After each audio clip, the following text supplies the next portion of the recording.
धन सतगुरु तेरे आसरा। काल शैतान से रक्षा की। प्रेमी वकील चंद कल्याण नगर सरसा से कुल मालिक परम पिता जी की अपार महिमा का वर्णन इस प्रकार करते हैं। सन 1976 की घटना है। उन दिनों मैं अपने गांव निबड़ी में रहता था। उस समय मुझे नामदान प्राप्त किए केवल 2 वर्ष ही हुए थे। उस समय मुझे नाम के सिमरन का बहुत शौक था। एक रात जब मैं अपने सतगुरु के नाम का सिमरन कर रहा था तो काल भयानक रूप में मेरे सामने आ खड़ा हुआ। वह शैतान करीब 5 फुट ऊंचा था। अपनी डरावनी व भयानक शक्ल के द्वारा वह मुझे डराना चाहता था कि वह नाम सिमरन छोड़कर उसके पीछे लग जाए।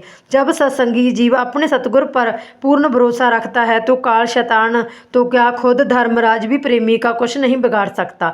उसने मुझे डराने व मारने की पूरी कोशिश की, परंतु मुझे अपने सतगुरु पर पूर्ण भरोसा था। कुल मालिक का मेरे सिर पर भरपूर आशीर्वाद था, इसलिए मैं बिना डर या घबराहट के बराबर सिमरन करता रहा।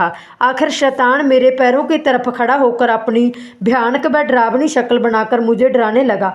तू किसका सिमरन कर रहा है, किसको याद कर रहा है? जिसे वह याद करता है वहाँ यहाँ पर नहीं आ सकता। यहाँ पर हमारा पहरा है, हमारी मर्जी के अनुसार ही यहाँ पर सबको काम होता है। शैतान मुझे जोर देकर कहने लगा कि तू इसी वक्त सिमरन बंद कर दे और जो वह कहता है उसे के अनुसार कर। उसने मुझे लालच देते हुए धन माल खाने पीने के अनेकों पदार्थों सामने रख दिए, परंतु मैं अपनी धुन में मगन बैठा रहा। मैंने उन पदार्थों की तरफ देखा तक भी नहीं। जब वह मुझको सचमुच ही मारने के लिए 2 कदम आगे बढ़ा तो सर्वसमर्थ कुल मालिक परम पिता शस्त्रनाम जी महाराज सभ्य मेरी रक्षा करने के लिए वहां पहुंच गए। सच्चे पातशाह जी ने वहां पर पहुंचते ही अपनी लाठी का प्रहार शैतान के सिर पर कर दिया, जिस कारण वह बौखलाकर भाग खड़ा हुआ। दूसरी लाठी शहंशाह परम पिता जी ने उस भागते हुए शैतान की टांगों में चलाकर मारी।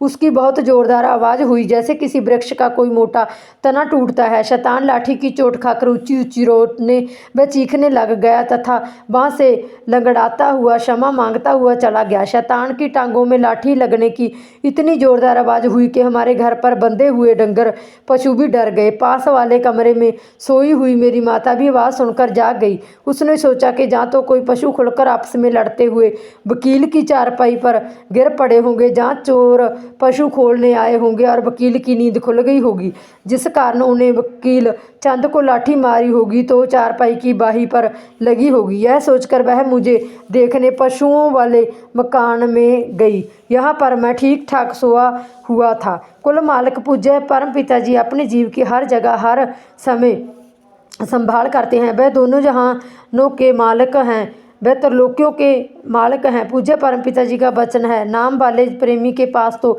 धर्मराज भी नहीं आ सकता, तो फिर काल शैतान की क्या ताकत है। धन धन सतगुरु तेरा ही आसरा।